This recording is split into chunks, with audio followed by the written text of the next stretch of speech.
36 naciones. Bolivia acoge a 36 naciones, 36 pueblos indígenas originarios que conviven y comparten su cultura, sus costumbres y tradiciones en nuestra amada patria.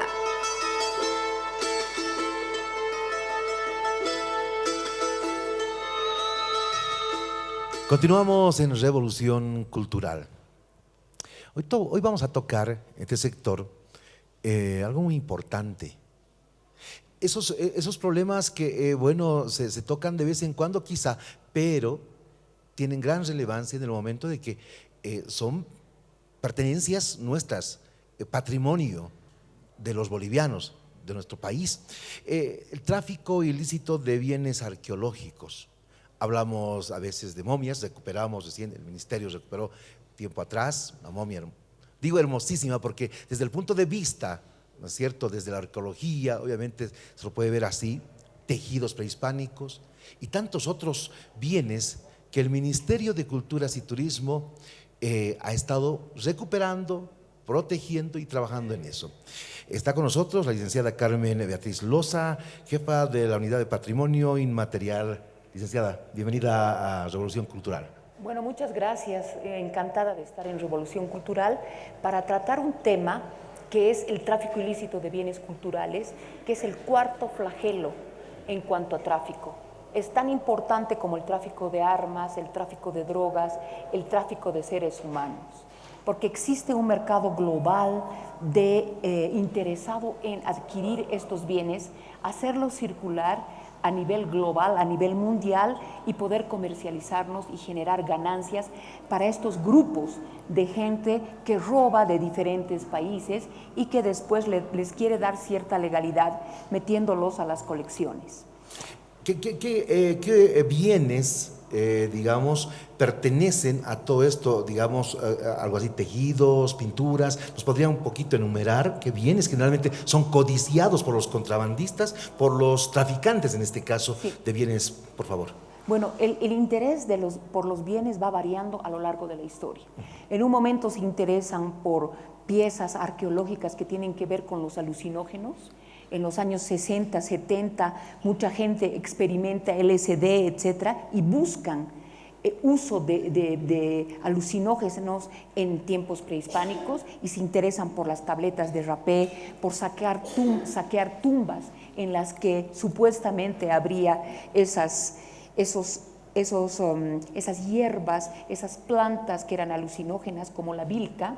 Entonces de Bolivia se saca una gran tumba en 1970 de manera clandestina, a pesar de que hay disposiciones desde los años 20 para impedir la salida de estos objetos. Luego se van interesando por los cuadros coloniales.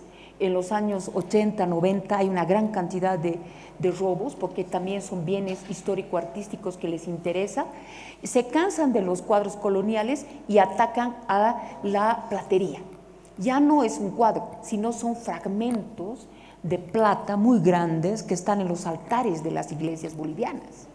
Entonces se pierden especies de paredes de plata repujada, de plata potosina, antigua, que va saliendo ilícitamente. En muchos casos en complicidad de los mismos comunarios, en muchos casos. En muchos casos, de hecho, uno de los casos emblemáticos bolivianos es la salida de tejidos prehispánicos a los Estados Unidos y Canadá por el caso Coroma, ¿no? Que es, ahí vemos la complicidad de ciertos comunarios que rompen con el pasado y los ofrecen a este mercado. Entonces hay intereses en determinado momento. ¿Qué hace el ministerio y qué tiene que ver con el tráfico ilícito? Por constitución nosotros estamos dedicados a la lucha y la prevención del tráfico ilícito y trabajamos con la Procuraduría General del Estado, el Ministerio de Relaciones Exteriores, la Interpol, que es una policía especializada y que apenas nosotros sabemos de un robo y tenemos registro, les entregamos y ellos suben a una base global y se inicia la búsqueda a nivel global y se identifican las piezas que han sido robadas.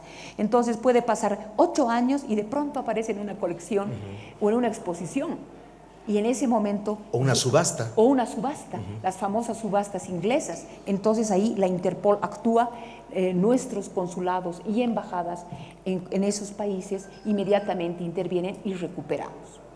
Ahora, el Ministerio de Culturas no distingue entre lo que es arqueológico y lo que es bienes históricos, está trabajando conjuntamente bajo un plan, un modelo de prevención de la lucha. Nosotros tenemos que trabajar en eso y está creando institucionalidad. El Ministerio está creando institucionalidad porque ya hay una ley 530 aprobada, modificada. Tenemos que trabajar en los reglamentos del tráfico ilícito y a nivel más fino, los protocolos, algo que ya ha avanzado arqueología. Y tenemos que también crear protocolos de manejo para los diplomáticos, para que sepan qué hacer, cómo actuar con esos bienes cuando llegan a la embajada, a una embajada boliviana que ya es territorio boliviano, cómo deben manejar los objetos. Entonces eso tiene que trabajarse conjuntamente, arqueología y patrimonio inmaterial deben trabajar en un protocolo conjunto destinado a los diplomáticos. Ese trabajo de prevención, de recuperación, en este caso hablamos de incautación, cuando se encuentra este tipo de tráfico ilícito, Sí. de bienes, ¿no es cierto? Lo está haciendo el Ministerio de Culturas, porque yo recuerdo que se recuperó una momia de igual manera, y en este último caso, 2 días nada más, hemos recuperado un cráneo bellísimo. Sí.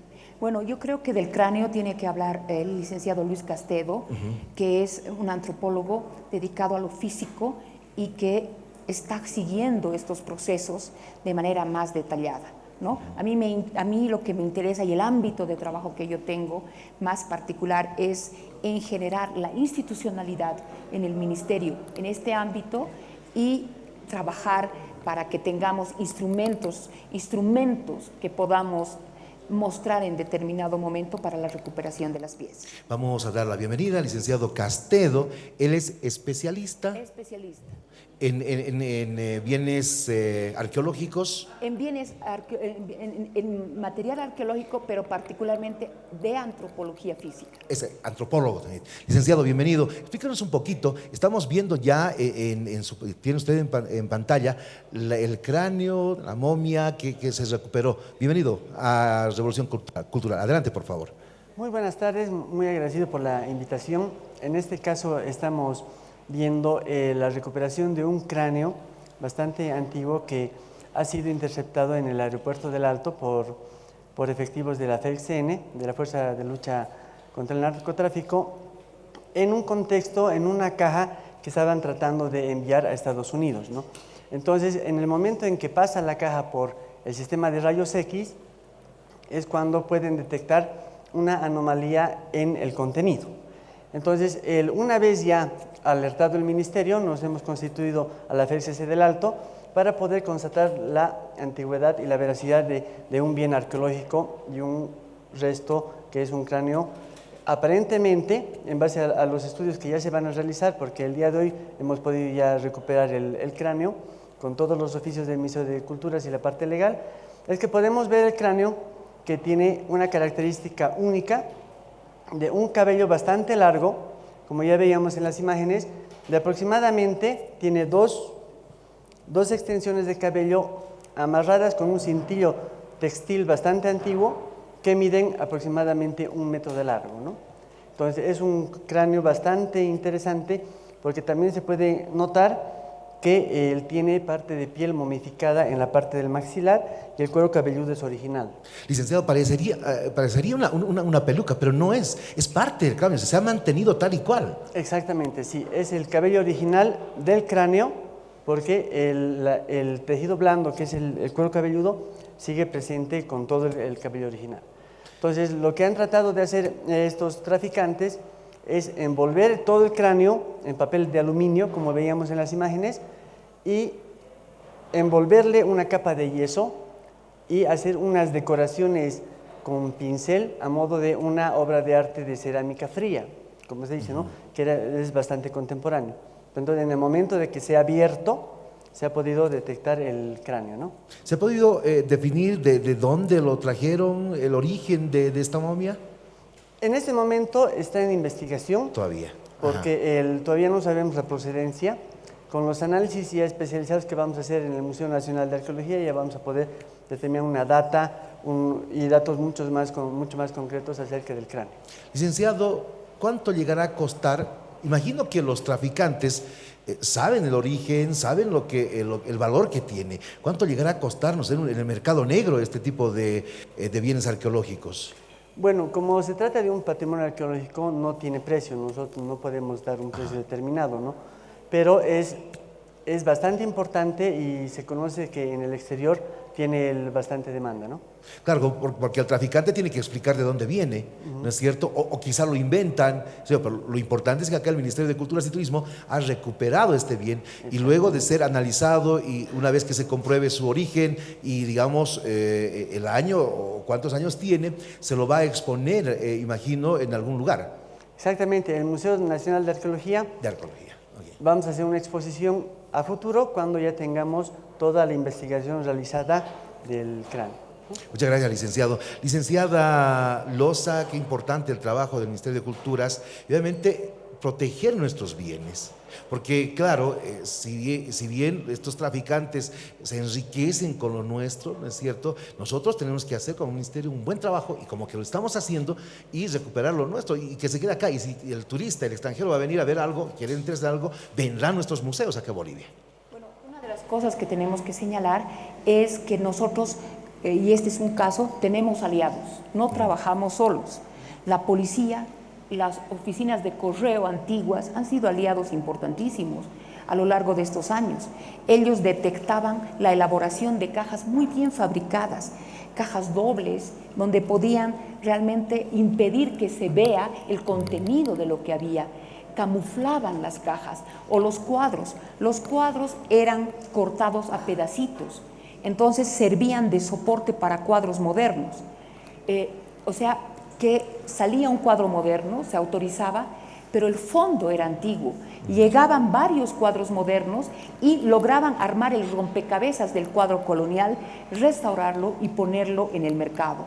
Entonces, yo creo que estos especialistas en el hurto se han ido realmente especializando en el robo, en las formas de cómo primero obtener esos objetos y luego cómo sacarlas y burlar las seguridades que tienen. Un aliado fundamental de nosotros es la Aduana Nacional, que año tras año recibe talleres de capacitación, porque necesitamos que el funcionario que trabaja de aliado tenga conciencia de eso.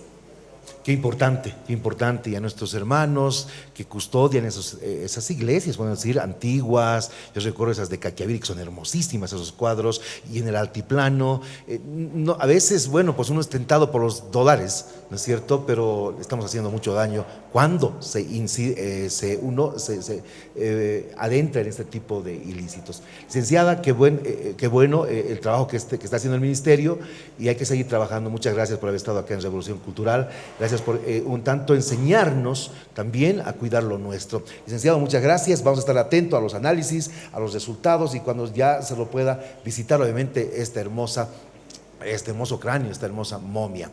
Vamos a hacer un breve corte y luego acá en Revolución Cultural vamos a descubrir talentos, porque, señoras y señores, este es el trabajo del Ministerio de Culturas. Ya volvemos.